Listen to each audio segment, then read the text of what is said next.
Welcome to Hood Champion Boxing and Sports. In boxing, you find a way to win or you find a way to lose. Also in boxing, when fans don't give you any credit, looks like you need to call out Jesus. Is that what Terence Crawford has to do? Does Crawford need to call out Jesus for a fight? Call out God? What does this man need to do? Because I'm telling you, man, I don't know. These people right here are starting to drive me crazy. This guy posted a comment on about the video I did yesterday. I did a live where I was saying, just talking about Crawford and Madrimov, Shakir. I talked about a lot of things. Anyway, in the video, I was talking about how Terence Crawford doesn't get a lot of credit for the guys he fought at 147. This guy, I'm assuming his last name is Gutierrez.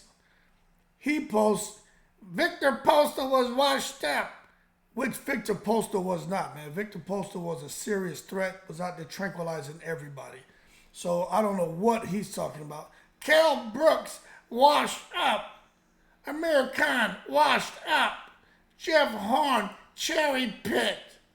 Jose Benavidez, shot leg and inactive skills and was catching Crawford. Madrimov, cherry-picked, trash. Dude has a horrible resume. Crawford and his team, they know what they're doing. Why dodge Boots or Ortiz?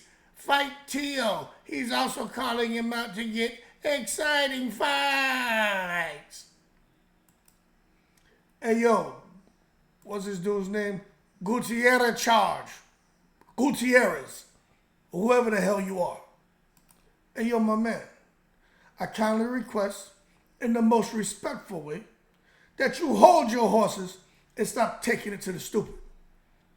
That's the thing with y'all boxing. I ain't even gonna say boxing fans. Say bozos. You coming out here talking about Terence Crawford. He's just done nothing in his career. Okay, I hear that. So maybe he needs to fight Jesus, right? And I bet you if he fought Jesus and whipped Jesus' ass, y'all still wouldn't give him credit. It's at this point to where I don't even have nothing to say. Then you get these people out here talking about Madrimov is a cherry pick. It's like there's nothing Crawford can do, right? Because Earl Spence was supposed to destroy him. And if he destroys Madrimov, then we'll give him no credit. But back to what this guy's saying here, right? This shit right here is annoying. Why dodge Boots? And then Ortiz and Tio. Okay. Listen. Gutierrez Charge, whatever your name is, right? Why fight Boots? You move up the ladder in boxing. You don't reverse. It's called career progression, which you don't know nothing about, obviously, because you were at the airport, probably sniffing luggage. Gutierrez Charge.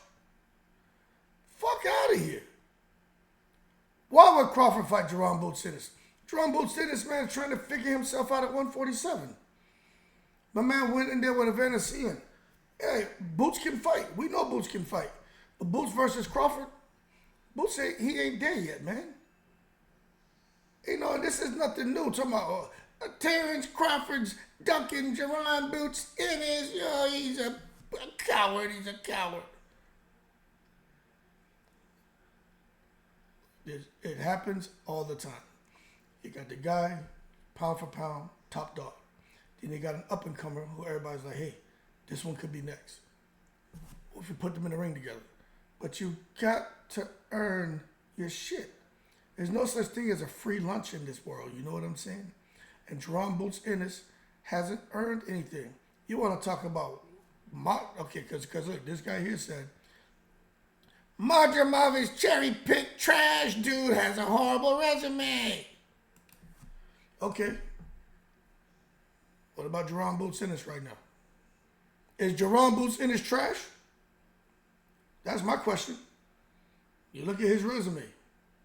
Because a lot of people feel Jerome Boots Ennis still hasn't really fought anybody. So Jerome Boots Ennis trash? Terence Crawford. You obviously feel Terence Crawford's trash. Okay? I mean, it's easy to sit here and see what you want to see to fit your own narrative. But the reality is, Jerome Boots Ennis, he needs a couple big names on his resume. And I keep saying this, some people disagree. I don't think Barrios is the answer. I don't think Stanley Eunice is the answer. And I don't think Brian Norman Jr. is the answer, even though that's what's available to Boots right now. I think Kavaliauskas is an answer. Y'all come out here talking about these Olympians, man, and these guys being undefeated. How can someone say Kavaliauskas is trash? I don't understand that. He got there with Crawford, put the bing bings on him, and a very competitive fight till Crawford decided, okay, I need to, Kavaliauskas is making adjustments, I need to adapt and make adjustments. So Crawford showed he had more layers to his game, which is brilliant. Vergil Ortiz fought Kavaliauskas, and Kavaliauskas was putting the bing bings on him. That shit, he went life and death with him. But you saw Vergil Ortiz was able to change levels, to change gears, and to adapt. And he ended up getting the win.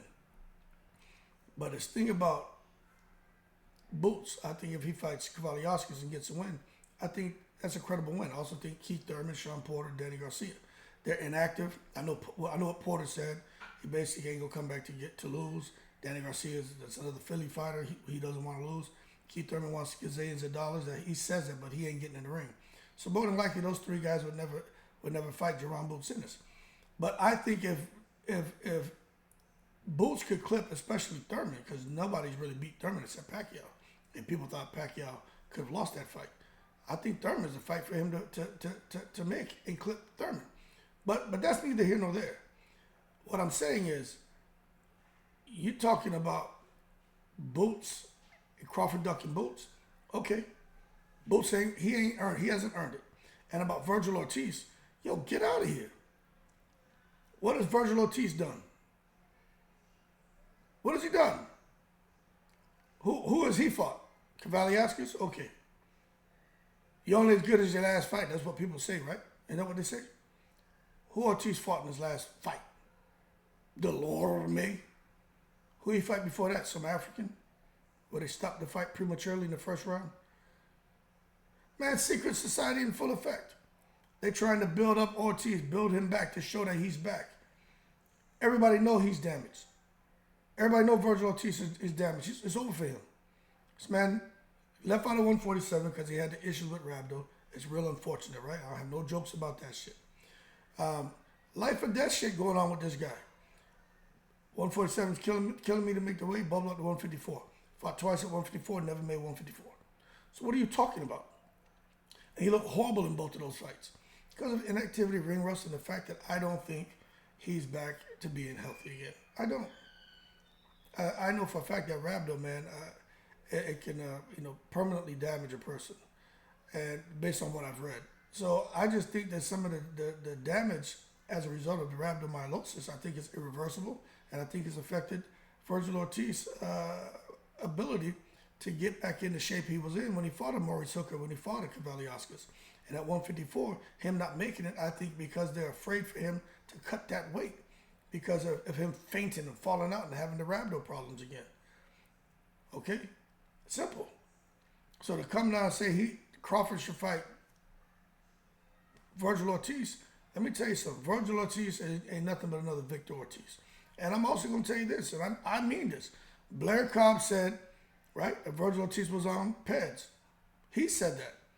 And then, of course, Vergil Ortiz put the law on him, and he came out and basically retracted the statement. Kind of did, right? Because he didn't want to deal with the legal bullshit. But he keeps trumpeting that, he believes Vergil Ortiz was on that shit. And I'm going to tell you right now, I think he was too. That's just me. I do. I would have never thought that if Blair Cobb didn't say anything. But even if Blair Cobb didn't say anything, and Vergil Ortiz got sick the way he did and disappeared for a while and came back at 154, and those two, in my opinion, lackluster performances, y'all can say what you want. Oh, well, he knocked those guys out. Get out of here with that bullshit. You don't get no credit for that, right? But if you want to come back and say, if I would have watched those fights without ever hearing anything about possibly using pads, right, I would have asked myself, what happened to his power? What happened to his speed, to his sharpness? What happened to his explosiveness?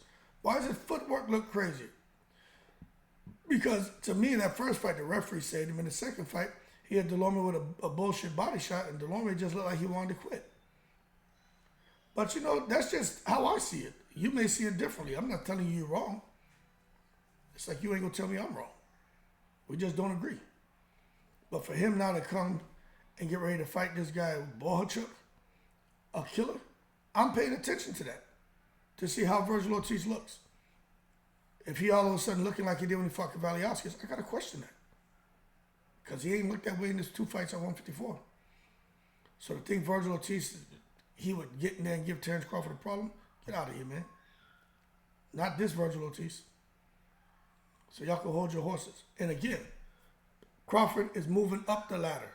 Career progression, not reversing. He should be going after Canelo. He should be going after Madrimov. He should be going after big fights for big money. Ain't no big money in Vergil Ortiz. Vergil Ortiz would open up as, it would probably be a negative 10,000 underdog. Goddamn Boots, I think the same thing.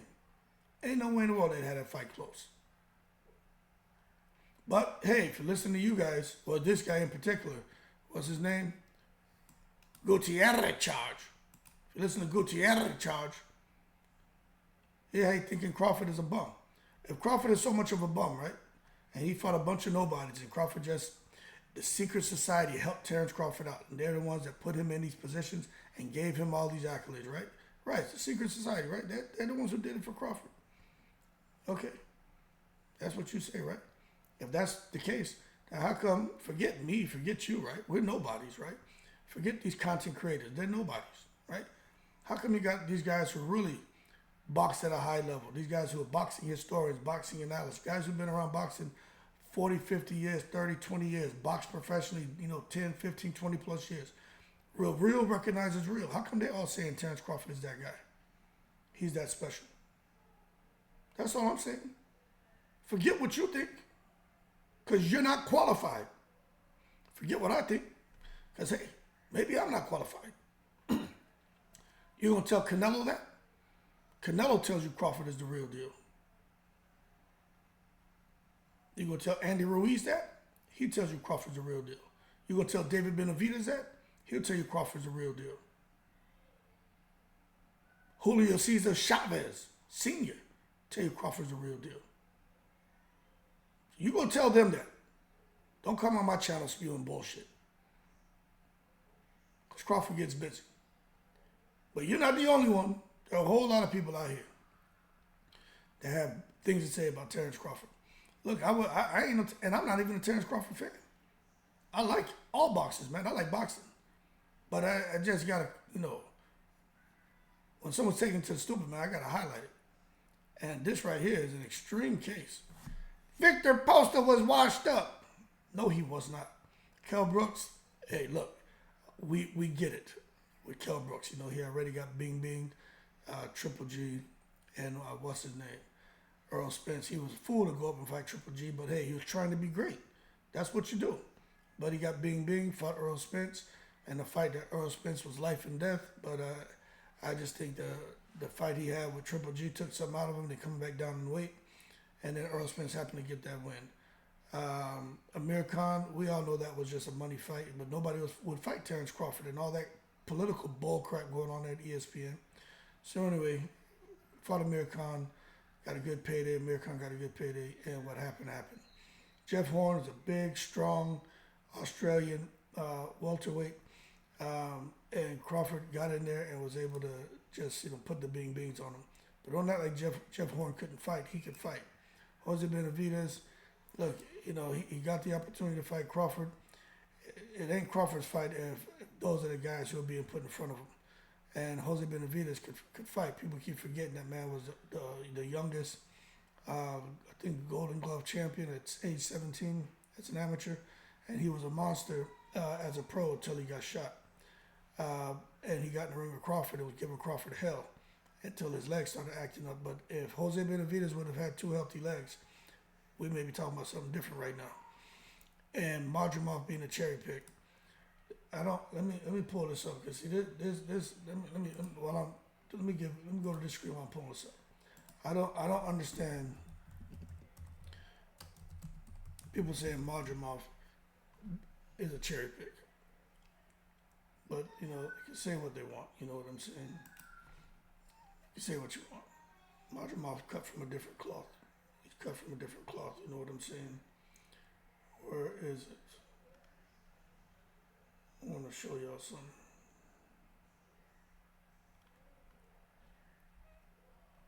Let me see if I have it here. Let me show y'all something. Because this shit, it trips me out.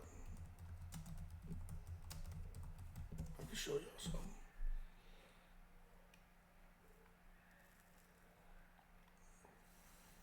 Where is it?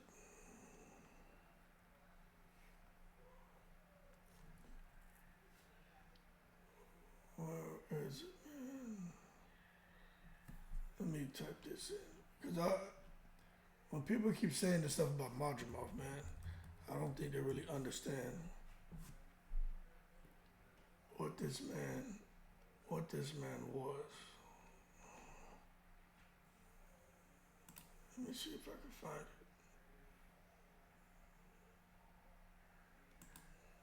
There it is.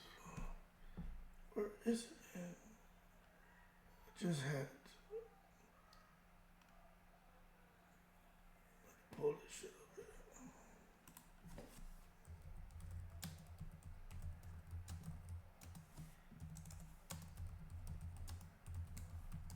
Let me see.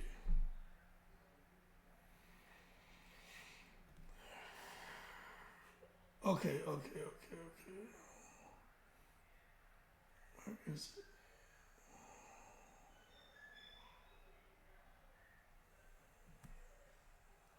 Okay, that's it right there.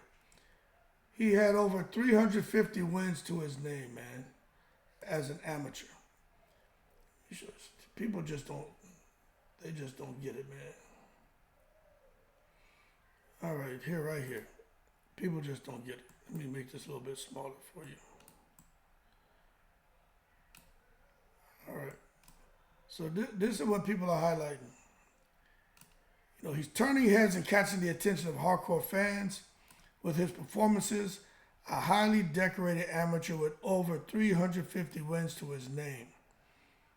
And they're saying how he's on the fast track. So this is an article that's a couple years old. But what I wanted to point out to you is everyone who keeps saying this guy is a bum.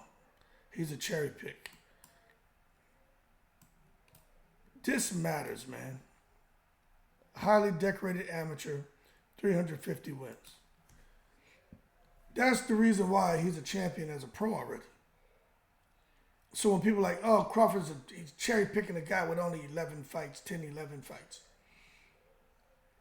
That's because y'all don't want to say, okay.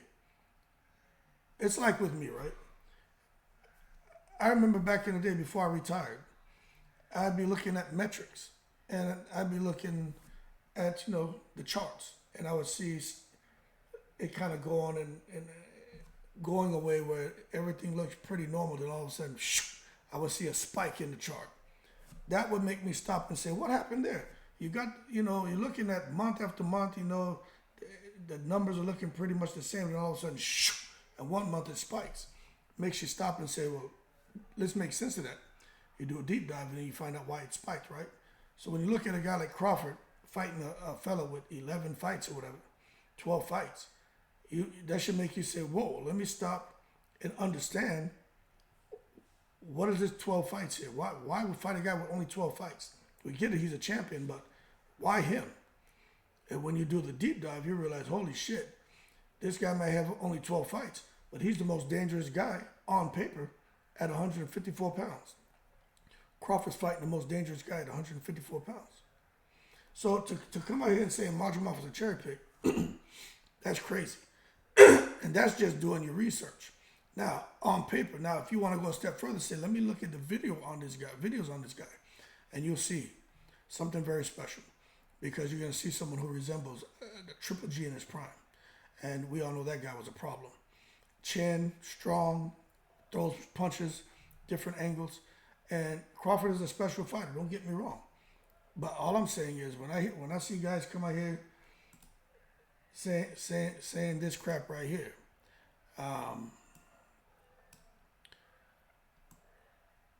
oh yeah, Madrimov is cherry picked trash.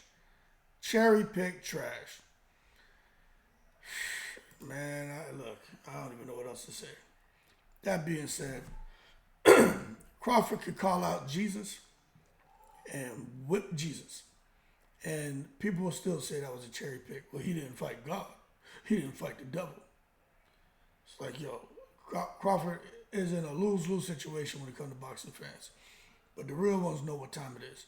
And even if he were to lose to Madrimov, right, which I just think anything's possible, but I don't know. I think Crawford smart enough to be able to deal with a savage like that because Crawford has fought all kind of styles, man, as a pro. Madrimov hasn't fought all kind of styles as a pro, but he had that experience as an amateur. All I'm saying is, if Crawford were to lose, which I think he has more than enough experience to understand what he's getting into it and to be smart and get the victory. But I don't think he can come back and say that, Crawford got exposed. Nah, that's not the case. And as far as saying Madrimov got exposed, that's not the case. You have two, generational talents about to scrap. And someone has to win, someone has to lose. We just got to wait and see who it is. But nonetheless, Crawford could whip Jesus, and he still wouldn't get credit. Y'all keep cool. I'm in the breeze.